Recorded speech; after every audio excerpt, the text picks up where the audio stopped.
Bleachers shake, the air's alive. Under Friday skies we thrive.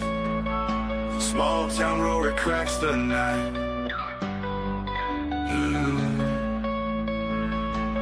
Underneath these autumn lights, dreams are born and take their flight. Big plays, big hearts, Tennessee calls. Small town legends under the falls. The crisp headlines, but the passions fly. High school glory, our one desire.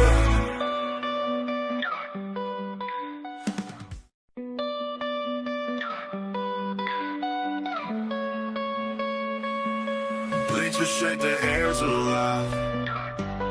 Under Friday skies we thrive. Small town roar, it cracks the night.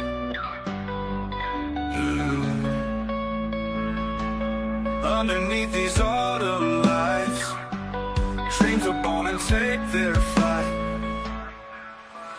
Big plays, big hearts, Tennessee calls.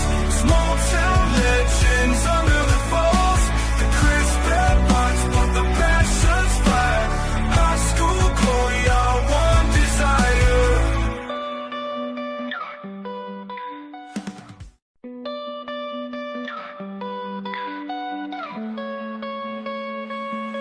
Bleachers shake, the air's alive.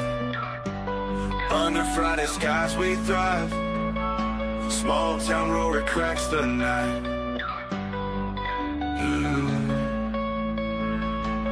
Underneath these autumn lights, dreams are born and take their flight. Big plays, big hearts, Tennessee calls. Small town legends under the falls. The crisp headlines, but the passions fly. High school glory, our one desire.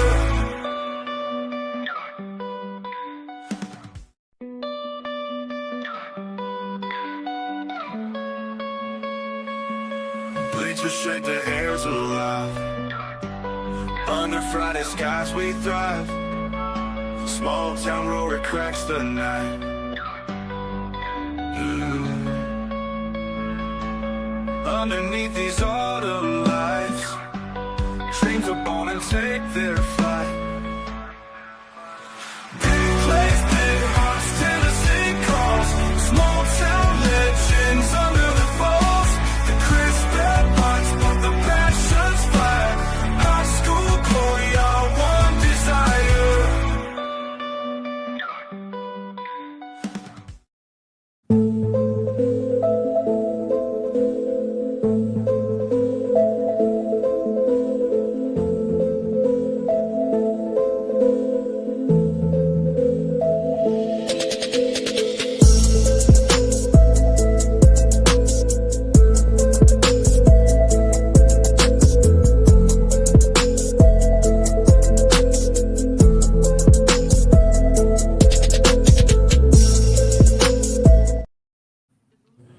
And good evening. Welcome to another episode of Spot the Ball Podcast.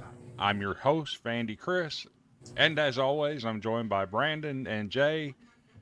And what a day it's been, fellas. We're not here to talk college football. We might get into it a little bit. It might affect some decisions going forward concerning some people we might know, but who knows about all that? That's all still in the works. We're yet to find out about that. We're here to talk high school football in the state of Tennessee. Guys, did you have a good Thanksgiving? A wonderful Thanksgiving. Yes, great Thanksgiving as always. So I have to ask, what was on your plate? I had a little bit of I'm a little bit of turkey guy, ham, broccoli casserole, mashed potatoes, corn, just the normal stuff. Nothing real wild. I'm a normal Thanksgiving eater. You didn't enjoy the turducken, huh? No. I'll pass on that. I'll pass on that too. What about you, Jay? What do you have? Of course, turkey. We actually had a little bit of ham, smoked ham at my grandmother's house, and ate some of my mom's mashed potatoes, mac and cheese. Had a little bit of dressing. I'm not a big dressing guy, but I ate some. Tried a little bit of this casserole. I don't really remember what kind it was off the top of my head, but that's about all I had. Fair.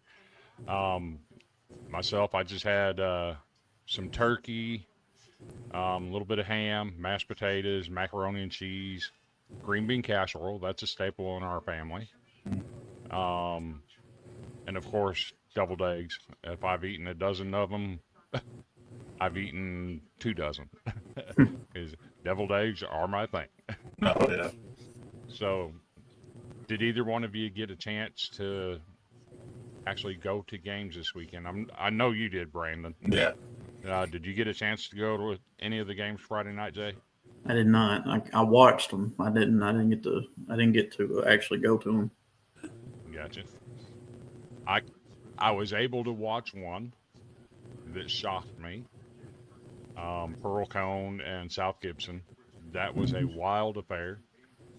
But do you guys want to start in Class A, or do you want to start at the top and go with 6A? Let's start with Class A. Yeah, we'll just go from the bottom up. So, I guess the game everybody wants to talk about in that would probably be South Pittsburgh and Coalfield. Mm-hmm. Coalfield had some opportunities there, and it just got away from them early, and South Pittsburgh proved to be too much.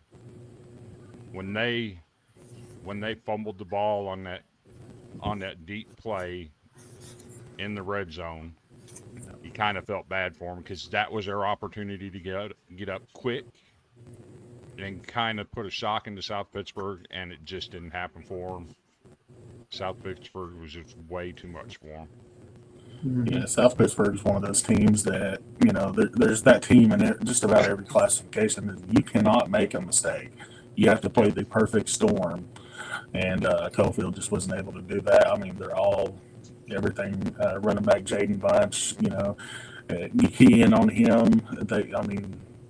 South Pittsburgh had the game plan. They got the horses. They got the perfect storm going, and they're a well-disciplined football team with a rich tradition, so they put it to use Friday night. Yeah, same. They just when that fumble happened, I was actually flipping it back and forth between, I think, that game and Alcoa Greenville, and I was kind of going back and forth. And when that happened, I kind of thought to myself, that whatever sale was going for Coalfield right there just got taken away, because you could tell the demeanor of the team and sidelines fans just kind of went down a little bit. I mean, they played hard, don't get me wrong, but that right there, if they could have gotten up 7-0, that would have been huge. But unfortunately, they just couldn't do it. Yeah, and credit to Coalfield. They took their haymaker shot. Yeah. They took their haymaker shot, it's clipped them a little bit, and after that, I think they really woke up and took it to them. And it's kind of like the game really reminded me of a lot of 2010 when Perry County was in the semifinals and had to play Joe Burns at home. Everybody said, well, Perry County beat Joe Burns by 5 touchdowns. No, they beat us 49-13. They just came in there and they knew what they wanted to do. And they stopped our quarterback, stopped our receiver. And that was it. And that's kind of how it felt with South Pittsburgh and Coalfield. They toned in on their running back / quarterback. And Coalfield couldn't come back from that. So just a tough loss. Hate for them. I mean, I think the game was at South Pittsburgh, so that's always tough. But kudos to them to even get to that far, because some teams never get there. I mean, you look at Perry County; they've only gone there once in their 30-year history, and South Pittsburgh seems like they go every year. So I mean, you just got to enjoy it and then try to go again next year. Right. And see, we got a comment over here. Go Gatlinburg, Pittman, do it for Wardo. We're going to discuss them here in a little bit. Big win for them Friday night. Oh, yeah. And the other semifinal game over there in Class A, McKenzie and Fayetteville. hey, credit to Fayetteville for getting there. Yeah. The way they started the season, for them to get to the state semifinals, that's a big turnaround for them, and says a lot about where that program's at. They've been in the quarterfinals or semifinals every year for like the last 5 years, so that's credit to them to getting back to that level. They just played in the tough district, got behind early, but they made it work in the playoffs. Credit to them for making it to the semifinals. Yeah, especially with what they've had to, they have had a whole lot of stuff go on with their, they kind of went down the last couple of years, and being 5-5, and 6-4, and then this year they go 4-5 going into the playoffs, and I think a lot of people wrote them off, and they said, no, we're still a pretty good team, and they came in there and they went to town. I mean they went to Memphis and beat Middle College, that's not an easy fact whatsoever. Unfortunately, McKenzie's another animal, which we'll talk about Huntington and Milan here in a little bit. But McKenzie's almost like the South Pittsburgh. They got too many guys on that team that if you mess up one time, they're going to get you. And They kind of pounce like on you Brandon said. quick. Yeah, kind of like what Brandon said about Coalfield. You come out here and you make a turnover once. That's all they need, and unfortunately, that's kind of what happened. So, kudos to them to make it. I mean, they played hard. I watched a little bit of that game, but I'm telling you, McKenzie's got a lot of horses. That Class A championship is going to be really good. And then moving on up to Class 2A, let's go ahead and go over to East Tennessee, Marion County, and Eagleton. I saw a post this weekend that said Eagleton was the first school from Blount County to make it to the semifinals. That had to be just 2A or something, because Alcoa and Maryville's in Blount County. Yeah, they're in So Blount I County. That was didn't make saying, sense to me. Yeah. Yeah, the Blount County All-Star teams are there, so no. Yeah, the Blount County all state teams are in that county. Yeah. When I saw that, I actually saw that too, and I thought to myself, "How's that possible?" Yeah, So but Eagleton yeah, so come out of nowhere. Eagleton being the new kid on the block. Yeah, Yeah, I mean, hats off to them to get to the semifinals. Very, kind of newish program, and for them to go into Marion County, I mean, they, I watched a replay because I try to watch replays of big games and all that.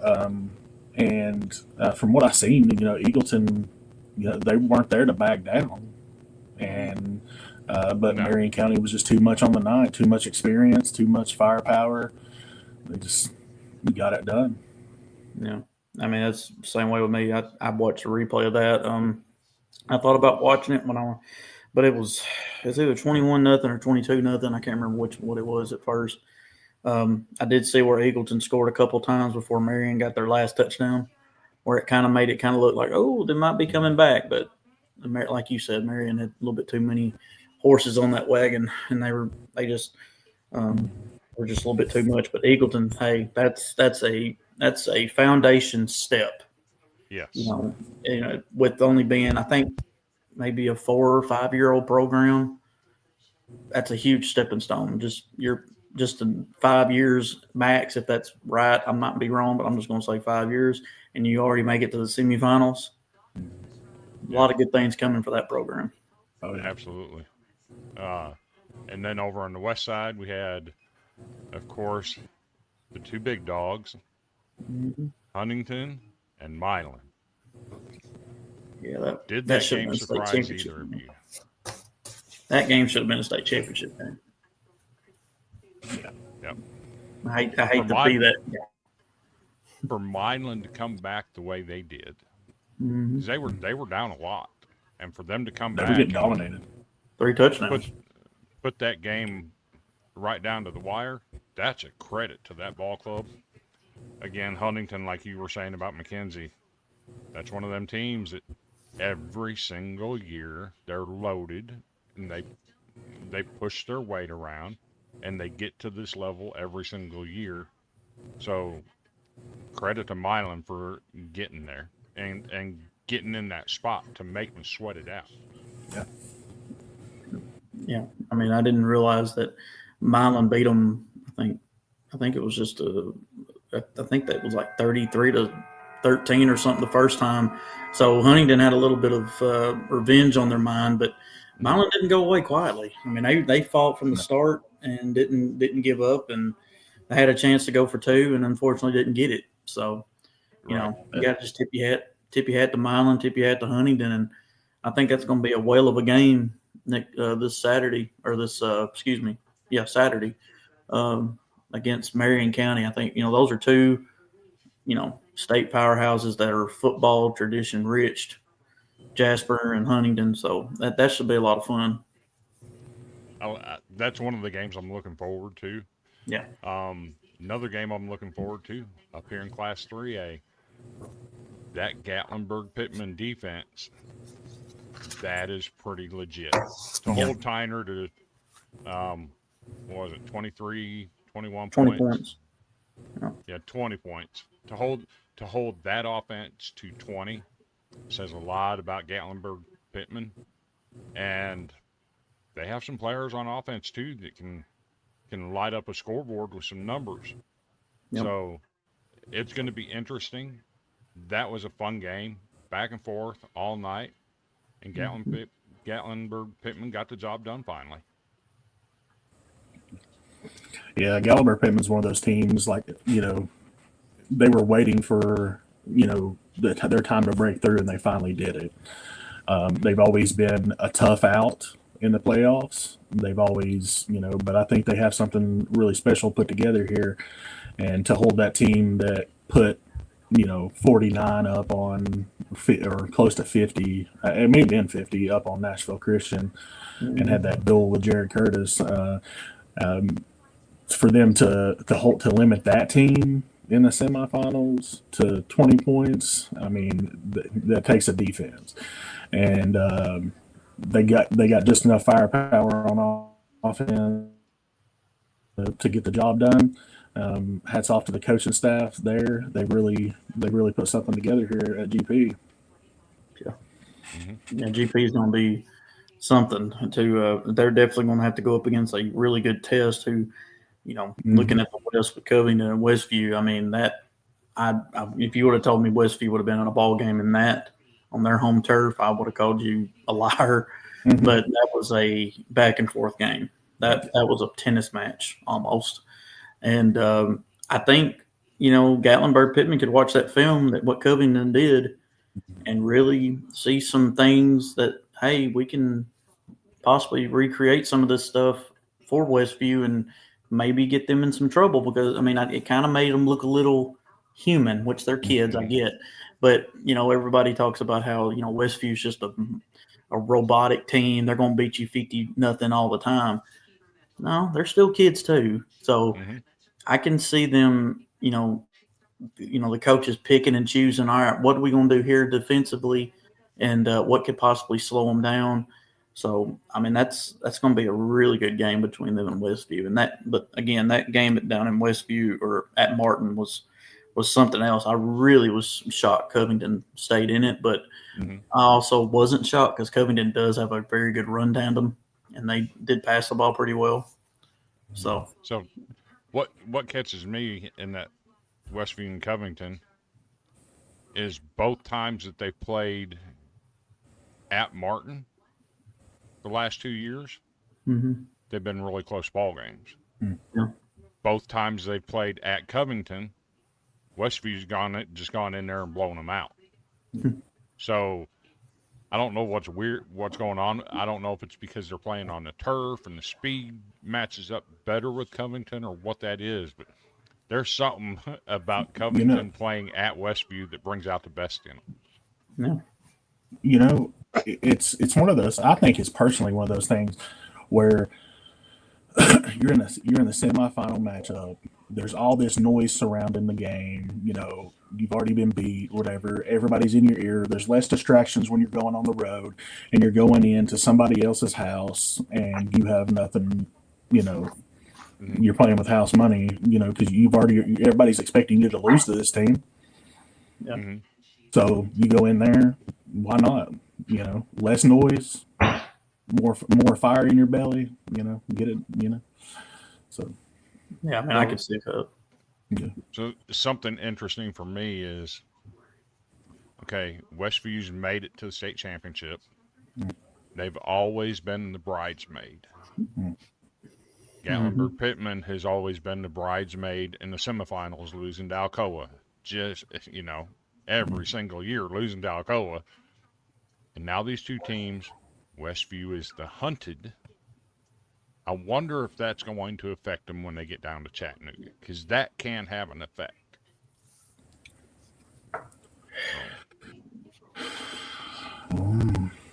I mean, you got, a lot different pressure than being the team that's trying to knock down Goliath than the team that's there for the first time or hasn't been in a long time. Right. Oh, yeah. And since Westview's been there before, it's hard for you not to think, oh well, they understand. Of course, I know Yeah. Ty Simpson was the quarterback, but still, did they win it last year? Westview. They lost to Alcoa in the finals. That's right. Yep. And so, I mean, of course, they've got a lot of pressure on them because everybody said once Alcoa left, oh, it's Westview's to lose. Mm-hmm. So I think Gatlinburg I think GP will definitely come smelling blood because they think, well, everybody thinks we're going to lose. Kind of like what Brandon said with, Covington going to Martin. I think it's the same thing. I think it's just, all right, we're playing house money. We ain't got nothing to lose. Nobody's picking us. Let's go in there and shock the world. And I think that they'll play free, and I think it'll be a good ball game. I think it'll probably be about like that Huntington or the Westview and Covington game. I think it'll be whoever has the ball last. Yeah. It'll be Very well fun. could be. And then moving on to 4A. We'll save the first one for second because that's probably going to be a little bit more discussion. Yeah. South Gibson and Pearl Cone. South Gibson jumped up early by a lot in that one, 21-0 in the first quarter. And then Pearl Cone just runs off 42 straight. I was not expecting that. Once South Gibson got up, I thought, oh gosh, this team's a whole lot better than I thought it was. And this might be it for Pearl Cone. But then they came back. Yeah. Did that surprise you at all? Them coming back, no. They have been battle tested. They're like we've said in the past couple of weeks. Their schedule really prepared them for this stretch. And Brunetti is not a coach that you're going to face. Right. He's calm, cool, collected. I guarantee you he's the same guy down 21 or up 21, and he's just one of those coaches. And so, for Pearl Cone to storm back like that shows the level of composure and the battle testedness that they've had to put it all together. And for the coaching staff to get them prepared and be like, listen, it's now or never. We got to do something, and then for them to rattle up 42 points like that on a good South Gibson team that really limited Springfield, who is a very, very talented team, just goes to show, how explosive they can be.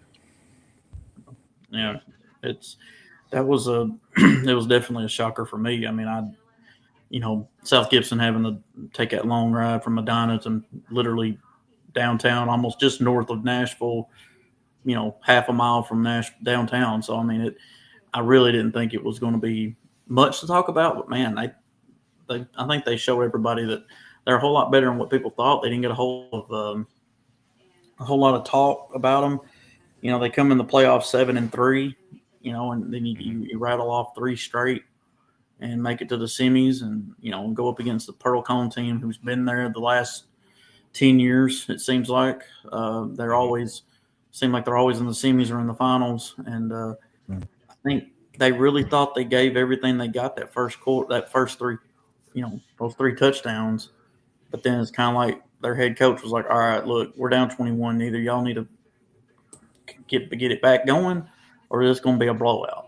it's up to y'all. And I think he challenged them, especially at the half when they were tied up, and Yeah. it's like, all right, are y'all wanting to? Are y'all just going to keep going and get this out of hand?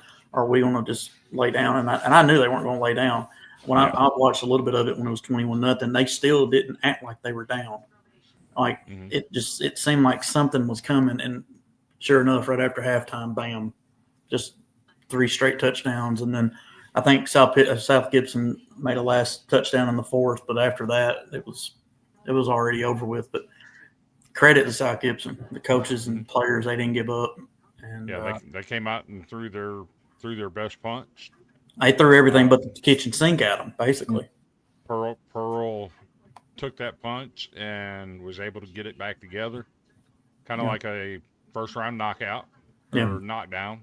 Yep. And then you come back and score the knockout and win the fight.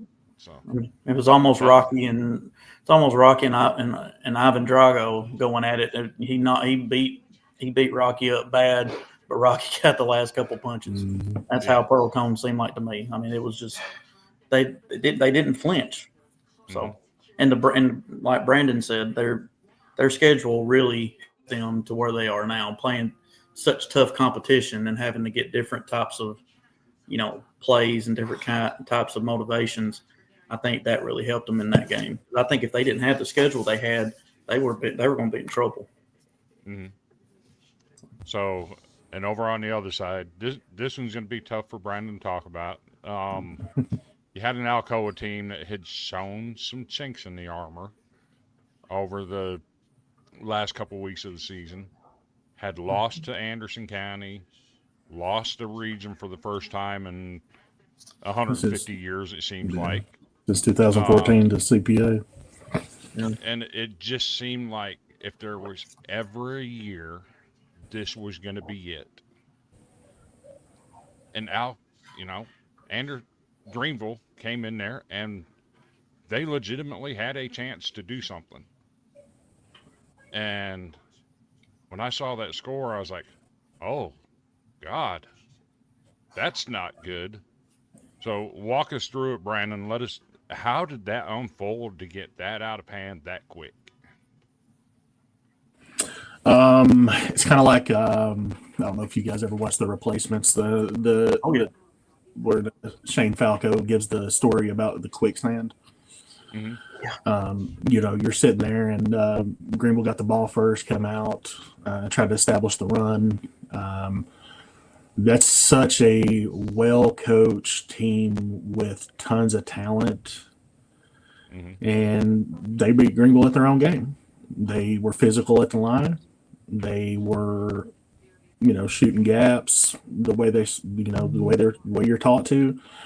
They played sound defense, the defensive backs, and they brought in the big back, Michael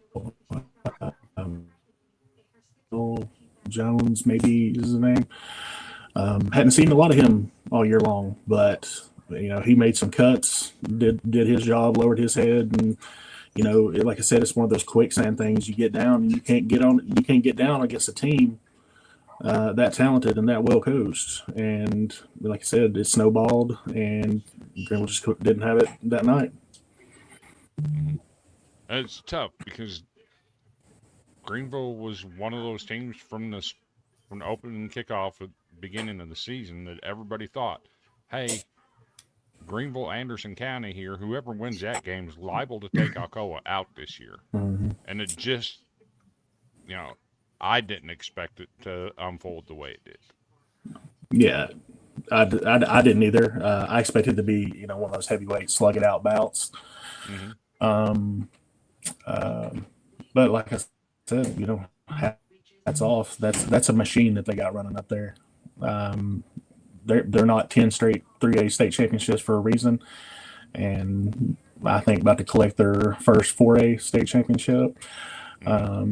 So the ball just keeps on rolling. They are the class of Tennessee, no matter the classification. That's fair. I agree with that. Hats off to that Greenville team. They had been together since they were 5, 6, 7 years old. they they had something special down there, but it wasn't their night.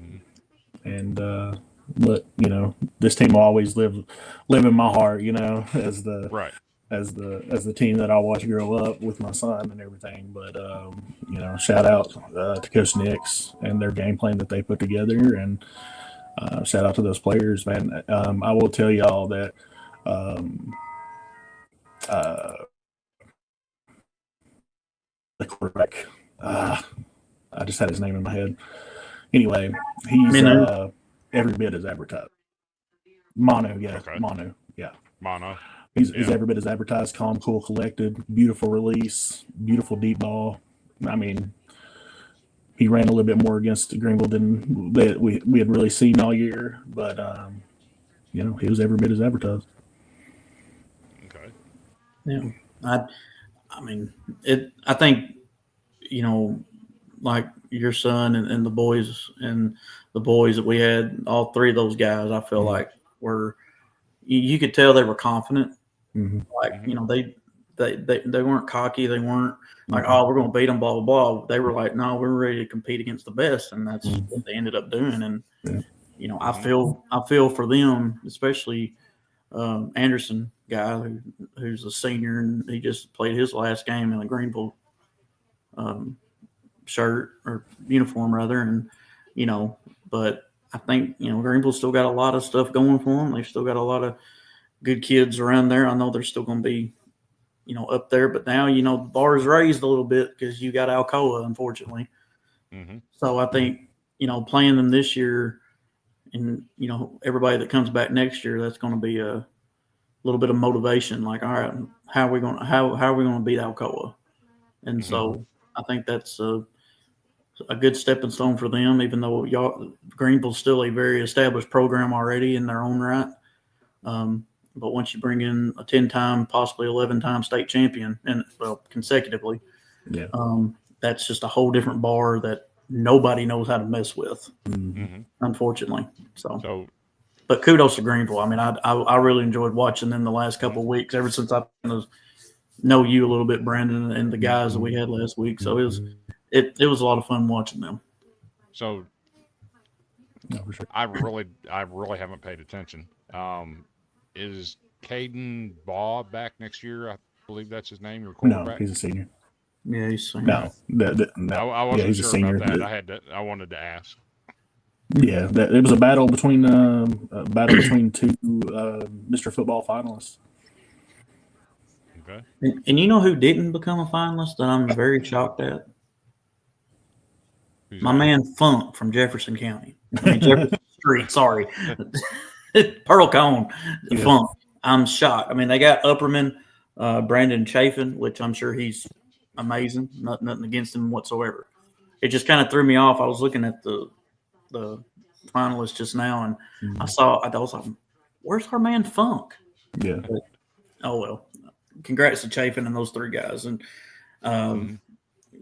whoever wins that, definitely well deserved. That's three really good programs right there. Yeah.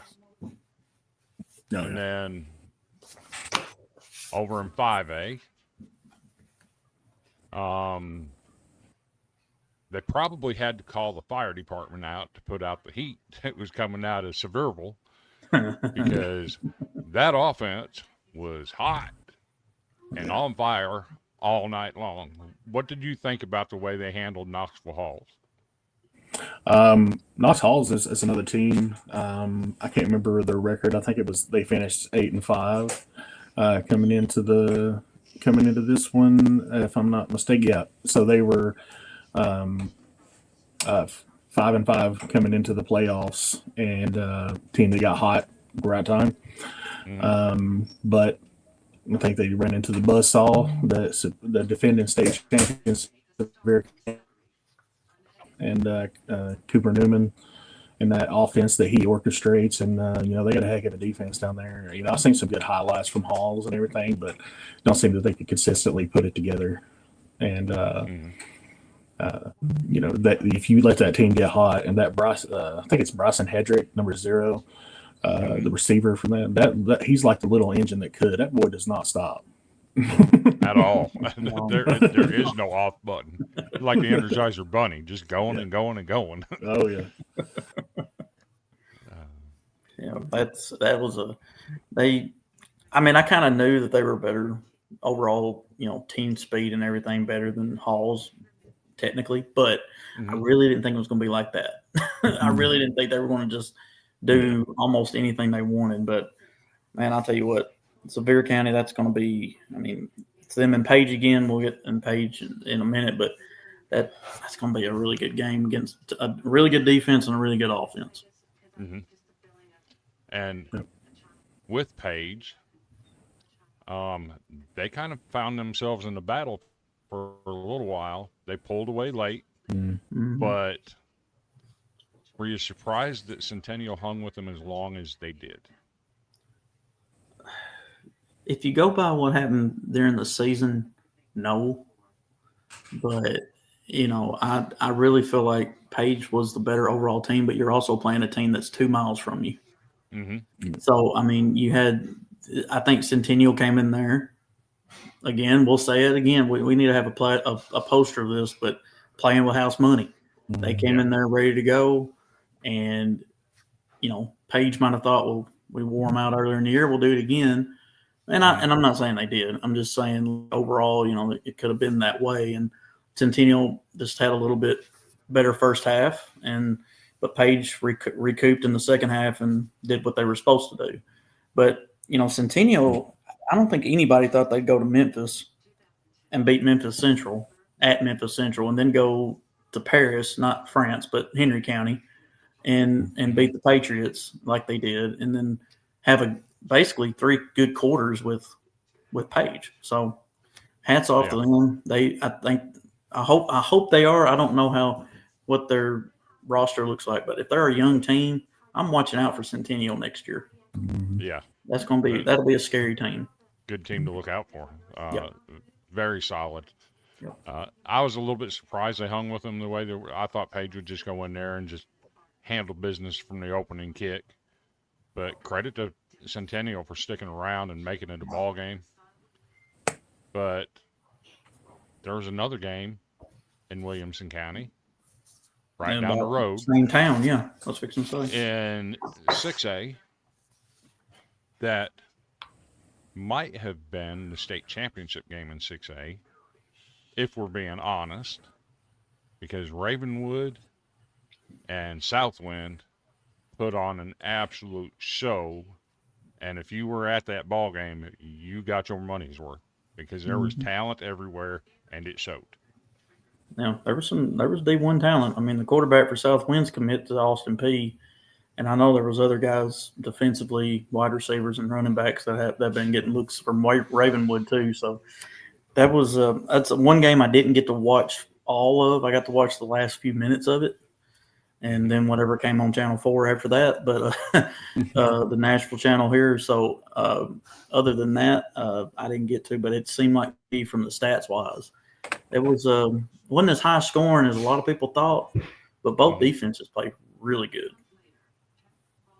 Oh, that Ravenwood defense to keep Perkins from torching them says a lot about how good their defense is.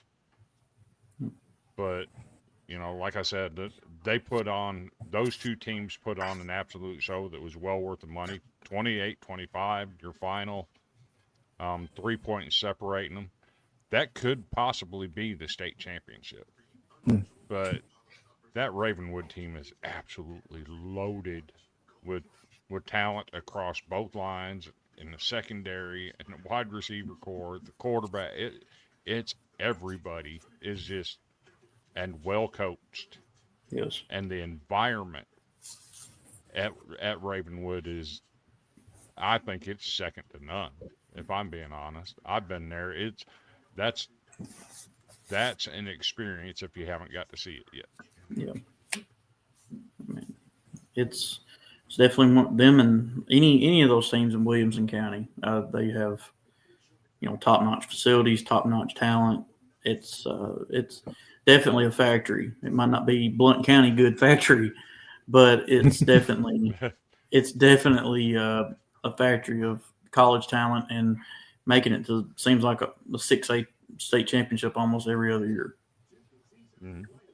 I'm going to have to go back and watch that game. This is one game I did not go back and watch, so I guarantee you it'll be a good game to watch. Oh, it No, was. it'll If be the well fourth worth quarter your was time. anything like it, it should be. Yeah. So then over in Rutherford County, which borders Williamson County, we had another war. It did not go the way I anticipated it to go. Mm-mm. I thought Blackman would come in there and have a puncher's chance. And unfortunately, Oakland answered the bell like Oakland answers the bell every year. What do you think about that one, Brandon?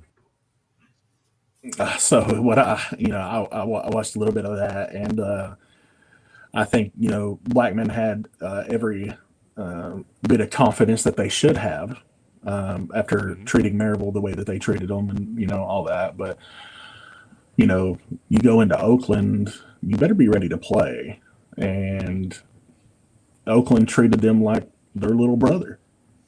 Yeah. And they said you better know your place. It's right here, so you can watch us next Saturday. Right. So we got this. But no, Blackman's a heck of a season, and for them to stand toe to toe, with the ones that they have in 6A this year. In the playoffs and everything, it's just one of those things. There's no shame in losing to a team like Oakland. There's nothing to hang your head about. I mean, Right. you fought, but sometimes you're outmatched, and that's what happened. It seems to me like Blackman's getting closer every year, though. Yeah. Is that the feeling you're getting, Jay? Oh yeah, every bit of it. My cousin Brandon Bobo, he went to Laverne High School, won a state title in 2002 with their baseball team against Farragut. Back then, Farragut, I mean, that was the start of their dynasty in baseball. But anyway, he got to coach at Blackman, and so I kind of he kind of gives me little tips on things that go on at Blackman, and I really feel like obviously their basketball team is pretty well established. Football wise, they kind of went down a couple times, the last 5-6 years now. But I really think it's starting to come back, especially now they got all these rezoning going on with all these new schools. Stewart's Creek's fairly new, and then Riverdale down the road, and Rockvale down that road, and so I really feel like they're getting a lot of talent out of Murfreesboro area and the Smyrna area. So I feel like they're finally catching up with Oakland. Oakland's still going to be Oakland. As long as Kevin Creasy's there, they're going to be like Nissan plant down there in Smyrna. It's just going to keep rolling things out. I mean, that's just how it is. Yeah. But let me tell you, I think what Brandon said, I feel like Oakland, when they saw the final score Blackman did to Maryville, they were like, well, thank God we don't have to play Maryville right now. Just I'm glad we can play y'all and just spank y'all and go on. Now, I'm not saying no disrespect to Blackman, but I feel like that's kind of the way Oakland felt, because I really was shocked when I saw the final score. Yeah. So, but kudos to Blackman. But I feel like them and Riverdale are going to finally meet Oakland at some point. Both of them should have won this year against them, but came up short. But I think the talent is starting to get there. Yeah. So I'm going to show the state championship games real quick. Okay. Let's see where it's at. Here it is. So, Division 2, Class 2A is going to be Thursday morning at 11 o'clock. That's Franklin Road and Battleground Academy. Let's go ahead and pick some winners here and who we think is going to win. I think BGA handles business. I think BGA is the most talented team I've seen roll through that 2A bracket. So, and what they did to Rankin, and I don't see anything stopping that. Right. That was pretty impressive. I got BGA winning that. What about you, Jay? I don't want to be the guy that does 3 in a row. Okay, we've seen this on College Game Day every Saturday. It seems like. So the defensive end that's going to Vandy, I got to go with him, and I'll go FRA, but I'm going to say a field goal. I'm going to say it's going to be a close game, be a field goal. Okay. So now we go over Thursday at 3 p.m. Got University School of Jackson against Nashville Christian. Who? Nashville Christian. Um, Yeah. Who did you say? I think it'll be interesting for about 2 possessions, if I'm being honest. I think this is one of the most lopsided matchups we have in the state finals. And that's no disrespect to USJ. I just think Nashville Christian is that good.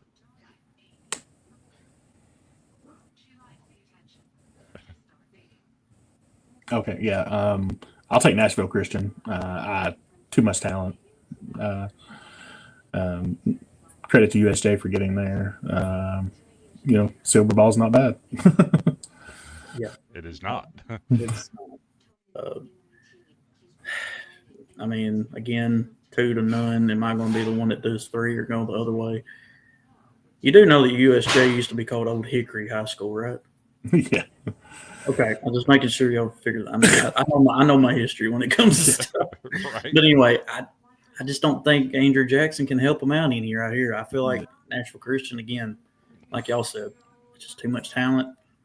I think it'll be closer than the experts think, but it's not going to be, I don't think it'll be a 1-possession game or anything. It'll be 2 or 3 touchdowns, every bit of it.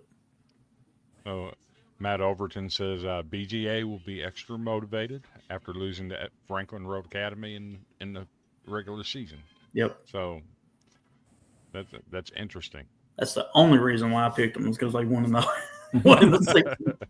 I saw it on Coach T earlier. I was looking through the scores, and I'm thinking, yeah, okay, they beat them once. Maybe they can do it again. So I'll pick them tonight. But yeah, I think BGA will be very motivated. So, and then Thursday night at 7 p.m. is a game that we've been waiting 6 weeks to see, because it should have happened 6 weeks ago. Mm-hmm. And when it got rained out, they both agreed, hey, we're going to be playing again later on down the road. No need to do this now. Let's save it. Baylor and Brentwood Academy. I know who I got. I'll let you guys go first. Go ahead. I was making sure. I was looking through the bracket to make sure they both had a first-round bye. They did, because they were both number 1. I went back and looked. Out of the 9 state titles, 6 are against 1 and 2, the number 1, number 2 teams in the state in the AP poll, the last AP poll, which is crazy to me. Mm-hmm. To think that is, there's not as much parity as there used to be. It really is cream of the crop, 1 and 2, and 6 of the 9. But I think it being in Chattanooga, I feel like Baylor, especially with their running back, I have to go with them. I think Brentwood Academy, I think this will be a great night game, the last game on Thursday before we get to Division Ones. But I think this will cap off a really good night. And I think Baylor, being basically the home team, will come away with a win. That's just my opinion. Not so fast, my friend. I'm just kidding. Not so fast. I'm going to take Brentwood Academy in this. And the reason why is I think Baylor's defense, not their offense and not DGG, is the weak link in this game. Okay. I think Brentwood has enough firepower to put it on them. But it will be a close game. And I'm a strong proponent, as I mentioned earlier, of Brentwood Academy is coming away from home to Baylor's backyard.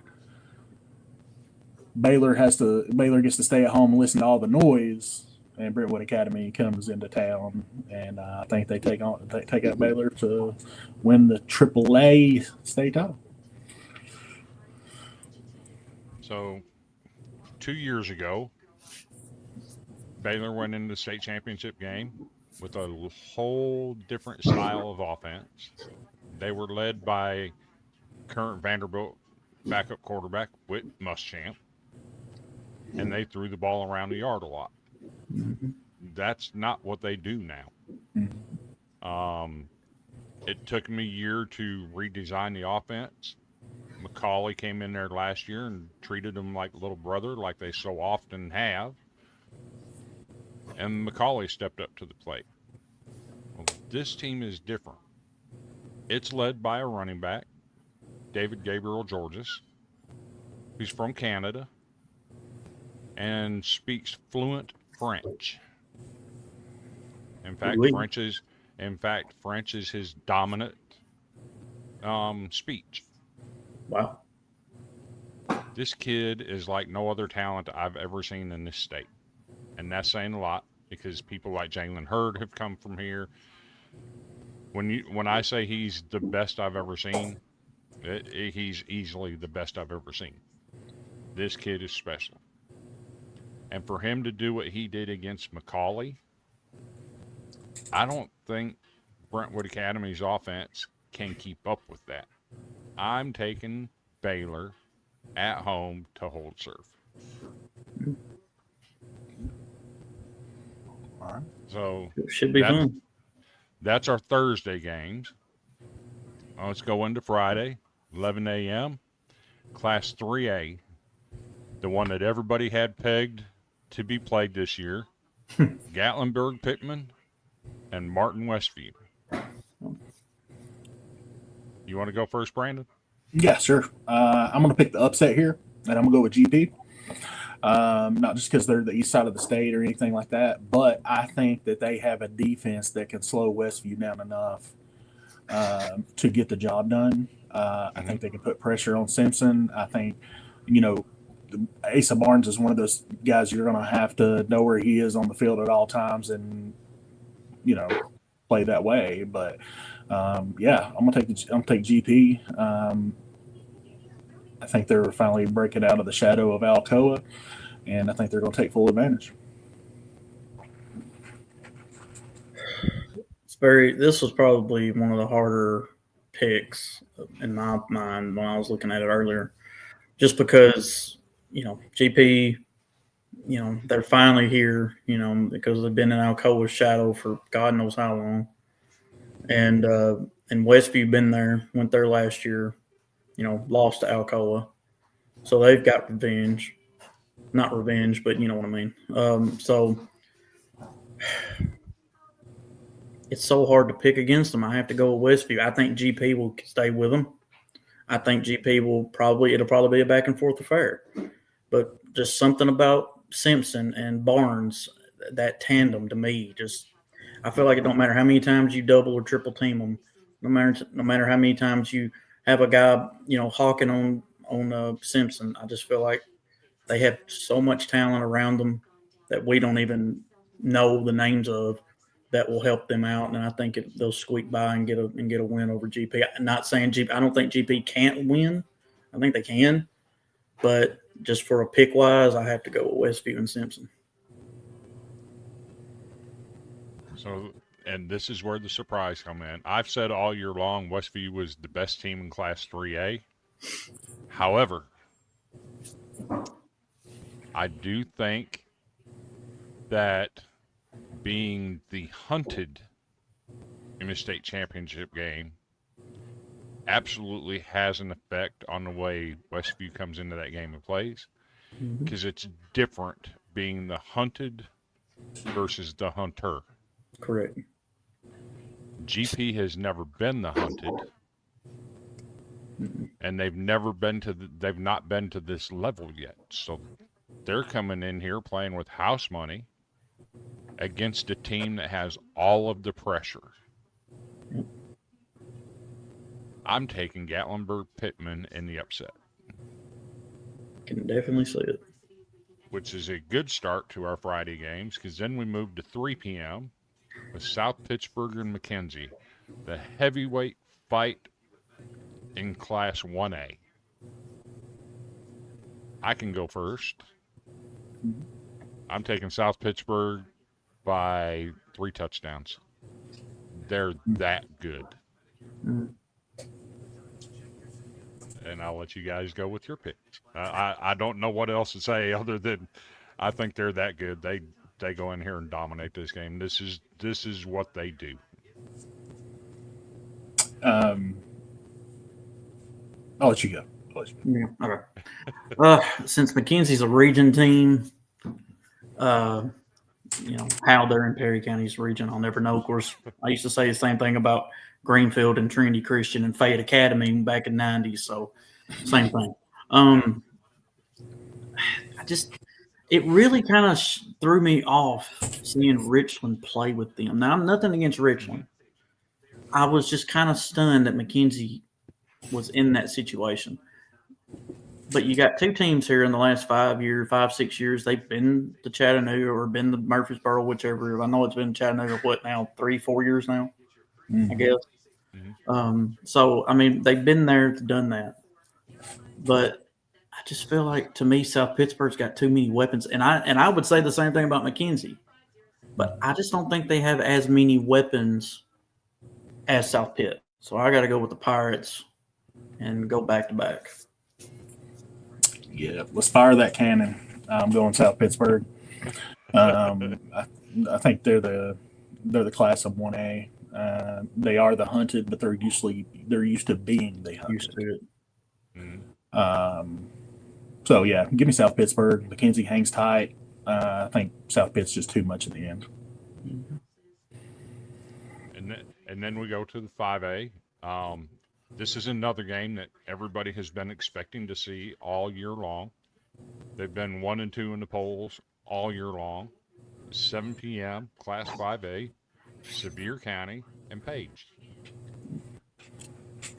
I'll let one of you go first. You want to go this time, Brandon? Yeah, this is really hard for me to pick. I've seen Sevier County in person. I've seen them be down 14-0 against Greenville. I've seen them be down against Lincoln County and storm all the way back. Just the talent on that team. But Page is, I think Page gets it up this year. I'll take them over Sevier County. Just the sheer fact of, I think that Page is more complete, and they had a shot last year. Had it not been for the momentum swing of a blocked field goal, I think they could have won it. And Page has been in it now, 2-3 years in a row. So I mean, they're starting to become the Buffalo Bills of the 90s. I'm not saying nothing bad. I'm just saying they get there and it's like that step. They just can't seem to get that step. I really feel like they'll finally hit that step this weekend. I really feel like they know Sevier County, played them last year in the title. I think they can get it done against Sevier County. I'll have to go with the Patriots on this. Close. I'm going last second field goal. I'm going to go 27-24. Page has lost 4 in a row. Yeah. Okay, that's what. Okay. So yeah. So Matt, I'm glad you put that up there that they've lost 4 in a row. Yeah, thank you. Because that's where I'm taking it back to. I'm taking it back 5 years when the Wade brothers were D1 recruits at Kentucky at Page. That was Summit. Summit, that's right. Yeah. We're bringing this title back to Williamson County. I think Page is just too much. Their defense, I think, is elite, and they can score against anybody. So if it gets into a shootout, they can keep up. But I don't know if Sevier County can put up that many points against their defense. I'm going with Page. And I think, just a little emphasis. I feel like Page has a little bit more motivation due to the fact that they were here last year with the same team. They lost. They want revenge. I think they got a little bit more of a revenge factor. Mm-hmm. Yeah, I to be honest, this Page team reminds me of that Summit team. Mm-hmm. That's where I'm at. So that closes off our Friday slate. And what is Championship Saturday? You got all your FBS conference championships on Saturday. So let's throw in some high school football championships too. Yeah. Saturday morning, 11 a.m., Class 4A, Alcoa going for, I believe it's 14 straight, 15 straight. Oh, 11 straight. 11 straight now. Okay. I thought they won a couple in 2A before they moved up to 3A. No, they were 3A. They lost to CPA in 2014, and they've won every one since. Okay. Yeah. Oh, see, it goes back so far it gets fuzzy remembering all that, right? Yeah. But Alcoa against a Pearl Cone team that's battle tested with some of the best teams in the state, that has won 10 in a row, and on Friday night scored 42 straight to take a win against a team that was up on them 21-0. This game is going to be epic. I feel like I have to go with Alcoa. I mean, it's just I've seen them play in person, the way they're coached, the way they handle their business. Like you said earlier, it's a machine. That's what they do. I have to go with Alcoa. Yeah, I think, my favorite quarterback, Funk, I feel like he'll keep them in it for a while, but I just feel like Alcoa is just going to be too much. Now, they've had battles in 3A. So, I mean, I'm not going to say nothing about that, but I think you're right. I think Alcoa is just too much. I think they've got too many weapons. I think Manu is too good. Yeah, give me the Tornadoes. And I like what Matt Overton says here. Coach Bernetti moved up a class to get away from him, and now Alcoa has followed him. So that's fun to talk about. Definitely. Yeah. So I'll take Alcoa, and I'll let them pick the score. I think, if I'm being honest, I think backups are in the fourth quarter, and it's a running clock. Oh wow! Yeah, that's worse than my. That's how dominant I think this Alcoa team can be. If they are playing the way Alcoa plays, I think that's how dominant they can be. That's worse than my 3-touchdown South Pittsburgh win. Yeah, we call them for a running clock in the state title game. Ouch! Wouldn't be the first time. No, definitely wouldn't. So then Saturday afternoon, 3 p.m., Class 2A. Two teams that are no stranger to this stage, Huntington and Marion County. I'll let you guys go first. I'm taking Huntington in this one. I think Huntington is just primed for the big stage right this year, and they got so many horses in that stable that I don't think Marion County is going to be able to keep up. And I think Huntington's had the harder road to the finals, so it's prepared them. Like I said, too many horses. They're surprised, no pun intended, being the Mustangs, but I think they get it done. The last time Huntington was in the state championship was 2012. Last time they won a state title was 2003. They beat Lipscomb, which is now Lipscomb Academy, and David Lipscomb back in the day. They've had some really good teams. They were in our region by like McKenzie for about 4 years, and I got real close with a lot of their radio guys and some other people. And I've kept up with them. And, I mean, they've got a really good basketball team this year. And a lot of those guys are on this team. But I'll tell you, something about Huntington, I mean, Marion County, nothing against them. They've been in the state title. They hadn't been since 2016. I'm sorry, before last year, hadn't been there since 2016. They were runner-up 14, 15, 16. Then they finally won it last year. First time since 96. 95. I apologize.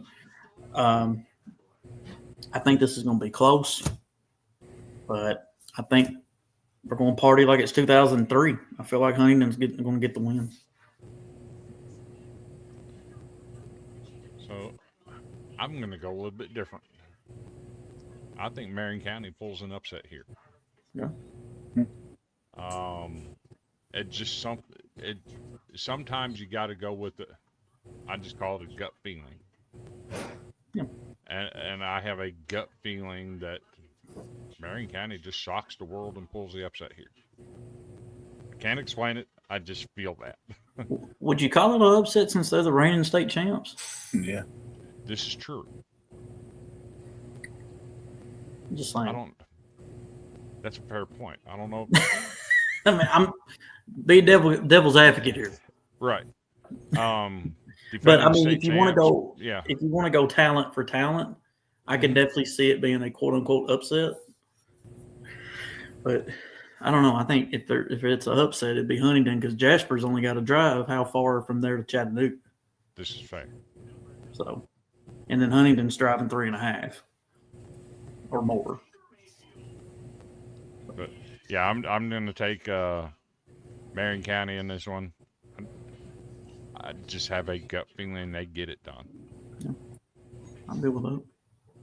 And then Saturday night, closing everything off, the biggest for the last.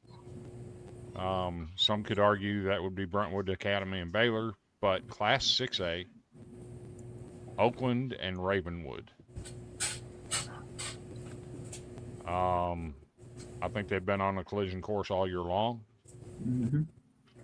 Oakland is always littered with Power 4 Division I talent. Always. They always have kids going to Power 4 schools and making a name for themselves. One of their former players has got multiple former players have Super Bowl rings. But I think this Ravenwood team is built for the moment. Give me the red and black. Give me the Raptors.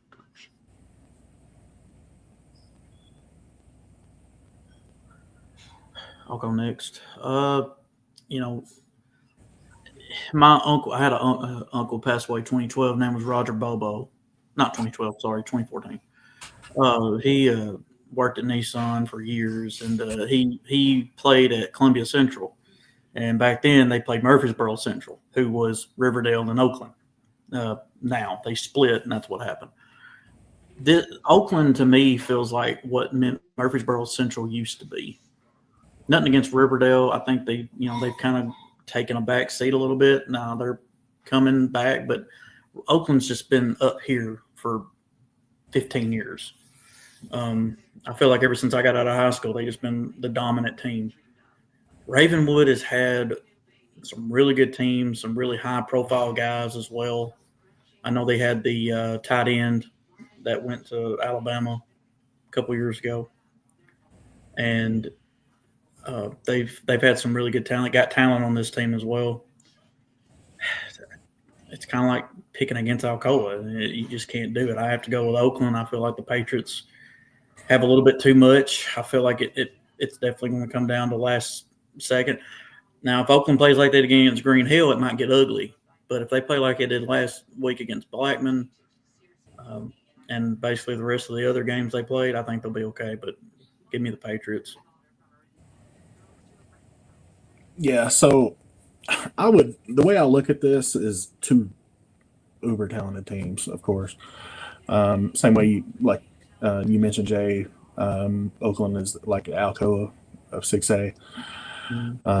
They just the class of the division, or the class of the class. So in 6A, you're not going to see many teams running the offense that Oakland runs. Mhm. So it's very hard to prepare for. But what makes it extra hard to prepare for is the talent they have in that backfield to prepare for it.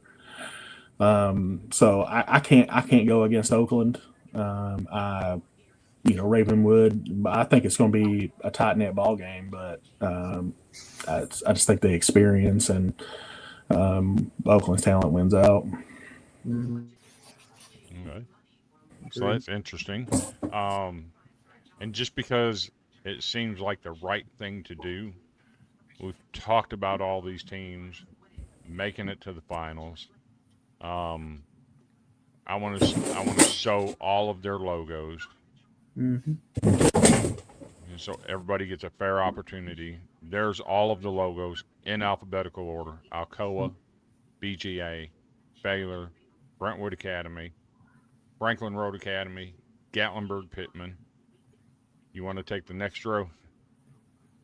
Sure. Huntingdon, Marion County, McKenzie, Nashville Christian, Oakland, Page. Pearl Cone, Ravenwood, Sevier County, South Pittsburgh, USJ, and Wisconsin. I mean Westview. Wisconsin. There you go. There you go. So typically, we like to do a Player of the Week, the Titan Award. I just couldn't do it this week. And I didn't want to nominate Players of the Week.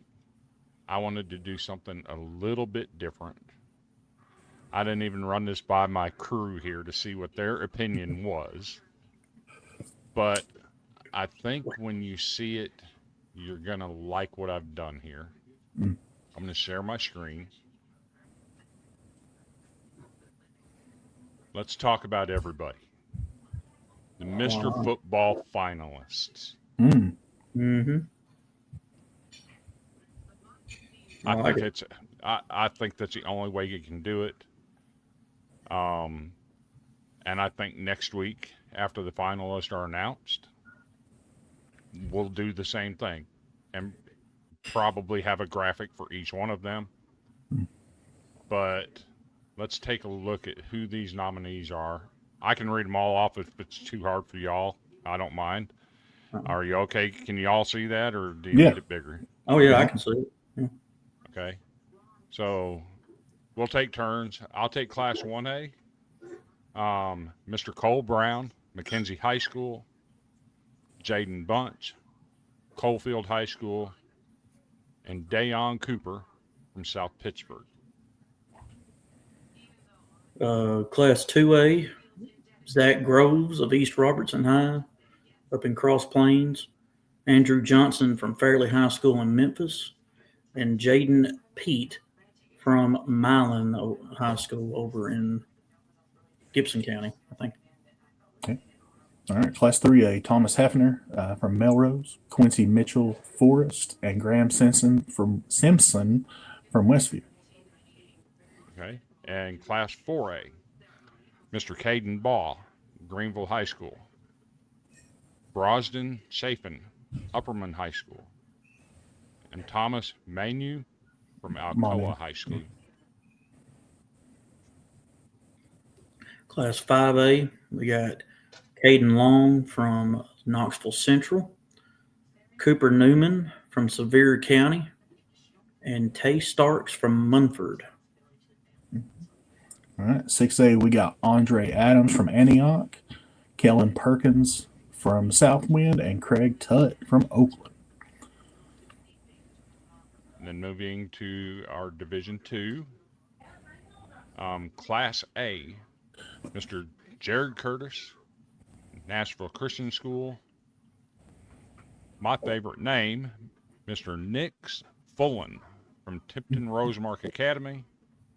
And TJ Ward, also Nashville Christian School.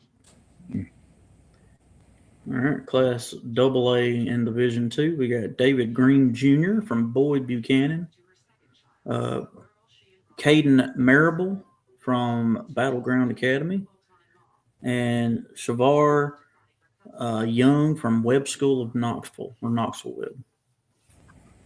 And then your class Division II AAA Briggs Cherry from Baylor School, David Gabriel Georges Baylor School, and Tyreek King from Knox Catholic High School. And then we'll each take one name for Kicker of the Year. Tommy Bucero from Brentwood Academy. Owen Maddox from Notre Dame High School in Chattanooga. And Michael Van Pelt from Knox Gibbs. Congratulations to every one of these athletes. Quite an honor to get nominated for the Tennessee Titans Mr. Football Award. Good luck to each and every one of them. Congratulations, because winning that award is a special thing to do. Mm-hmm. If you don't win it, don't hang your head, because you deserved to be here. And congratulations on such a fine season. Couldn't say it better myself. That's something that not too many men that played football have ever gotten to go to. So for y'all to go to that luncheon, I've been there as a reporter. So it's a very, very nice, awesome, got to meet Mike Keith there, which was awesome when I was 20 years old. So great time. So I hope all those guys, if you're watching, I hope y'all have a great time. Be careful going to Nashville. Nashville traffic's terrible. I lived there for 2 years. Trust me, don't get caught up in it. But yeah, congratulations to them. And don't matter if you win or lose. There's not a loser in this. You win no matter what, in my book. Mm-hmm. So, Brandon, I'm going to give you an opportunity. I'm going to give you the floor for just a minute, because you have a son that's a lineman. Mm-hmm. I want you to give your take on why the Tennessee Titans need to also bring back a Mr. Football Award for offensive and defensive linemen. Yeah, so if any player is honest about their success when it comes to these awards, you can see quarterbacks, running backs, receivers. That doesn't happen without that O line. That your defense, you have the best defense in the state. It doesn't happen without those defensive linemen. So if anybody's honest with themselves, there deserves to be the O line, D line category. Pick one or the other. But that's where the nastiest part of the game is done. Mm-hmm. They get down to the nitty gritty, and they're the ones bumping heads every play, coming home bruised from head to toe. So that's where the work's done. That's where ball games are won right there. So give them boys their due. Absolutely, 100% agree with you. I just thought it would be cool to hear you give your spiel on that. I've heard it said a couple of times this week, and I'm thinking, I'm going to get Brandon to talk about that. Oh yeah, for sure. Yeah, we gotta like back in the day, they called them dogs up front for offense, and the purple pounders and all that stuff. So I mean, you got to give those guys, the guys of the trenches, or the guys that you've definitely got to tip your hat to. So I mean, I really feel like linemen should be looked at.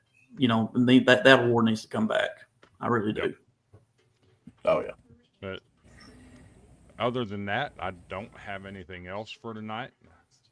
Shout out to the 24 people currently watching. I saw our numbers get up there a little bit higher tonight. Very nice. More than typical. I love the comments. Thank you, Matt, for chiming in and talking with us tonight. Do you guys have anything else you want to say? No, just appreciate being here. Congratulations to all those that are playing for state championship. Soak in the moment, and congratulations to the Mr. Football finalists. Well deserved for each and every one of you young men, and can't wait to see what y'all's futures bring. Same thing.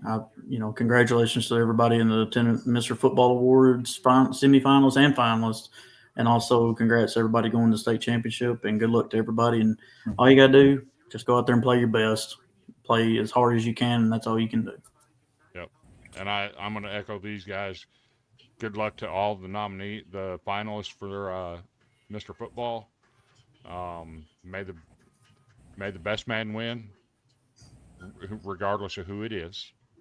Pat the others on the back, shake their hand, make some friendships while you're there, because that's one of the things about having that luncheon is you get to meet players that you normally don't get to meet. Go make some friends at that luncheon. Definitely. And good luck to every single team that's in the state championships this week.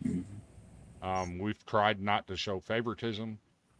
Just go out, play your best, and always remember, it's not a gold ball, it's a silver ball.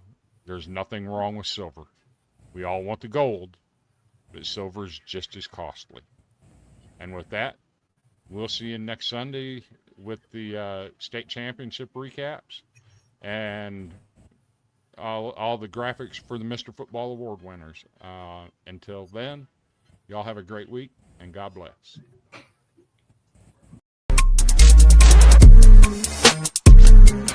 This is a dangerous